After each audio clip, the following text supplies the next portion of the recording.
Kaya mo gud akong kakitaan ha sa tinuod lang. Mo ni akong kakitaan nga mga post bitaw sa Facebook bitaw nga kanang how to make a man obsessed with you. May nana ka dramatized. Dahil kanang di gid nimo ihatag ang mga 100% nga mga love ana. Dahil kakitaan ako nga kanang ala uy murag overprotective ra kaayo ang mga kababaihan. Welcome to Quick Take, the mini series of the Imperfectly Perfect podcast, where we embrace laughs and perfection because it's not about being perfect, it's about being you.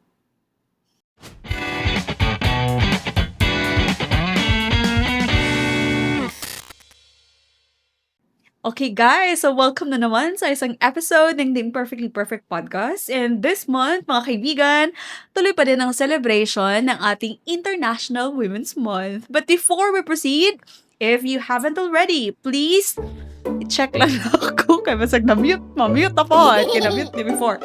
Okay? If you haven't already, please don't forget to follow and subscribe sa aming mga social media accounts. And also, don't forget, like and share sa aming mga posts. We have Facebook, Instagram, and Spotify, the Imperfectly Perfect Podcast. And also, we have YouTube, Laom7668.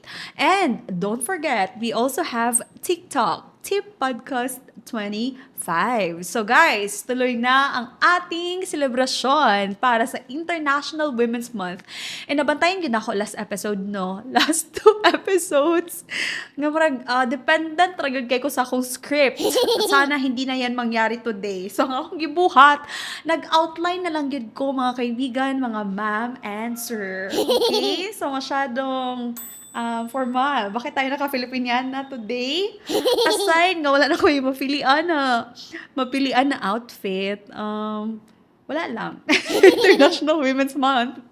Okay guys, so let's start. Ang ating pamagat sa episode na ito ay Proverbs 31 in a podcast. O, diba? Laban Japan, third floor. Kung makadungog mo Proverbs 31, mga ma'am and sir, unsa ang maabot sa inyong una-una. So, kasagara yun, according sa akong research, the Proverbs 31 woman refers to a wife. Kung basahon nimo ang tibok na Proverbs 31, especially katong the epilogue of the good wife or a good wife, ika nga, murag ma-pressure ka, best. Pressure ang labanan. Kaya nga naman, mo ni siya ang description, shout out ChatGPT. Number 1, mo ni ha, basahon ako ang iyahang in a glimpse nga description. She wakes up while it's still dark. Unsa pa gyud? She runs a household. She manages employees. She invests in real estate. She feeds the poor. She's strong. She's dignified. Her husband praises her. Her children rise up and call her blessed. So, diba, marag taas kig standard as a wife, ang giset ni Proverbs 31 woman or Proverbs 31 nga wife. And accordingly sa akong research mga kaibigan, ingon sila kung daw ni kanang it's a poem. It's a poem ang Proverbs 31. So sa kataas sa verses, dili na to isa-isahon no. Mag-focus lang ta og upat, okay? Unsa man ang upat? We will focus ang iyahang mga best characters. Number 1, we have strength. 2, dignity. 3, wisdom. And 4th, fear of the Lord.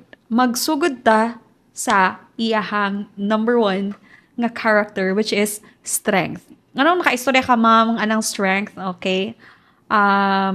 Verse 12. She brings him good, not harm, all the days of her life. So, kung balikan nato, ang him nga gina-refer din sa verse 12 is the husband. Kaya mo ko niya kung kakabantayan, guys, no? Abi na to, meekness is weakness. But accordingly, meekness is strength under control. Abi na to, kung musubmit ta sa feeling po na ko asawa. Uy! Wala lang. Okay. Dili mo lang asawa. Wala pa.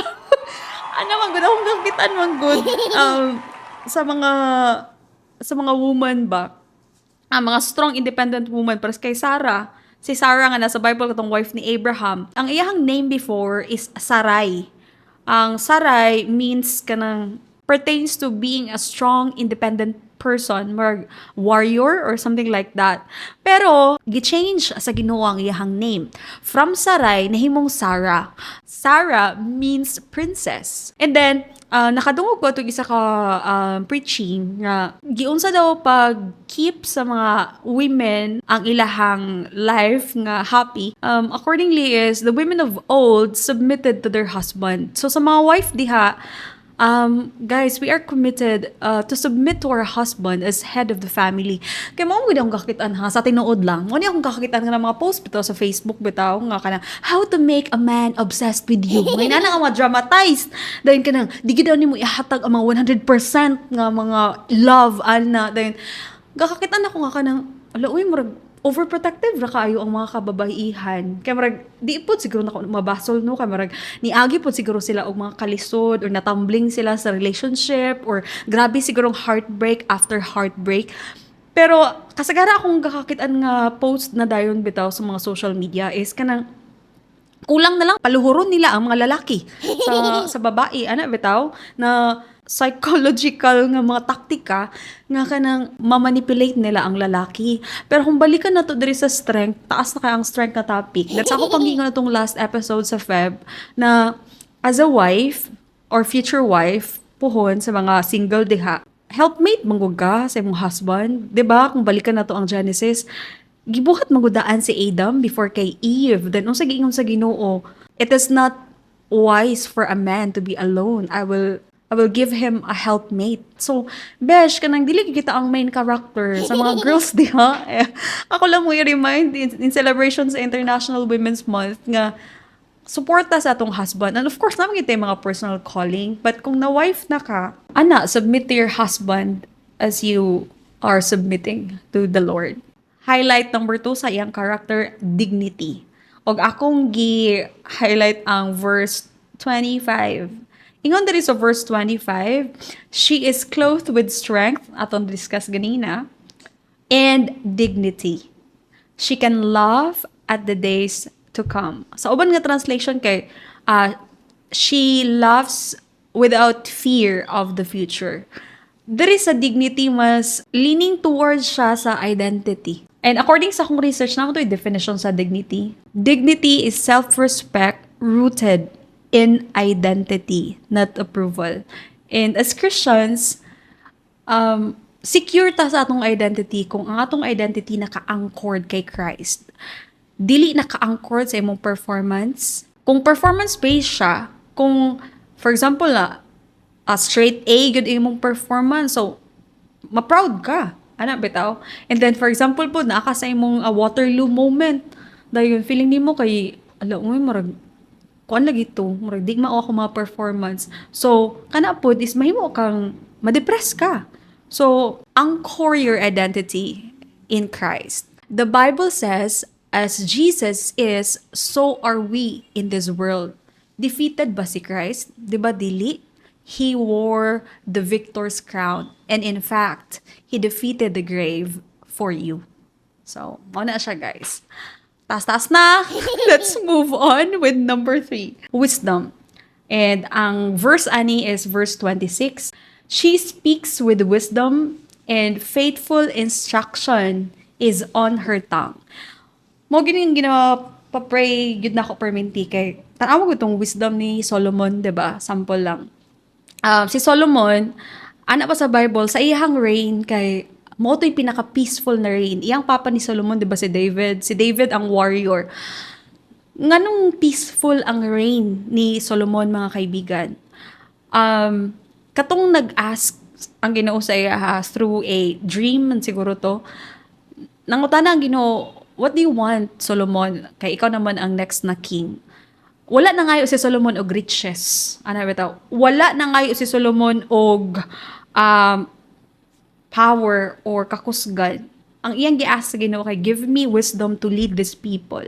Ang wisdom nga pangayo ni Solomon, naghatag sa iya dili lang riches, appeal power, appeal po dayon ang anything nga iyang gikinahanglan sa world.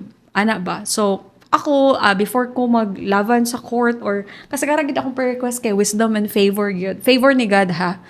Tsada nga na kay wisdom when it comes to a circumstance kay makitaan mo gud ang Ginoo ug siya gid ang mag-shine. The last one is fear of the Lord. Ingon ang verse 30, charm is deceptive and beauty is fleeting, but a woman who fears the Lord is to be praised.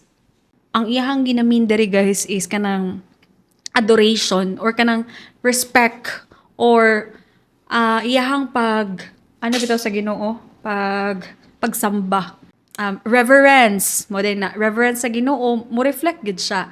Excellent ang imong trabaho, wala lang bitaw ka nagtrabaho o mga putyo-putyo lang, and then sa imong actions bisag bitaw ma-piece off ka, but you give the benefit of the doubt. And it will relate also to the fruit of the Spirit. According sa kanta, the fruit of the Spirit is not apple. Ano ba ito? The fruit of the Spirit is not grape. But the fruit of the Spirit is love, joy, peace, patience, kindness, gentleness, faithfulness, and self-control. Kung na ako nalimtan, mag-9 man to sila kabuok. So, kato siya guys, kanang resulta na lang yun, kung kaila ka sa Ginoo o naka-anchor ka kay Christ, ang kanato mga tsada nga mga performances nga wala ga settle for less or mediocrity is result na lang na siya. But first, ako lang yung advice sa tanang mga kababaihan nga naminaw karon, let's anchor our identity kay Christ. Dili sa atong crush, dili sa atong husband, dili sa atong igsuon, dili sa bisag unsa pa mang butang diri sa kalibutan. Once you are secure in Christ, you can reign in life. So that's it, guys, for today's quick take. And if you haven't already, before ta magbulag-bulag, please don't forget to like and share ang among mga post. And then follow, subscribe sa among mga social media accounts. We have Facebook, Instagram, and Spotify, the Imperfectly Perfect Podcast. And of course, we have YouTube, Laom7668. At wag kalimutan, meron din tayo sa TikTok, Tip Podcast 25. So hanggang sa muling episode, magkita-kita tayo. Mga kaibigan, stay imperfectly perfect and see you soon!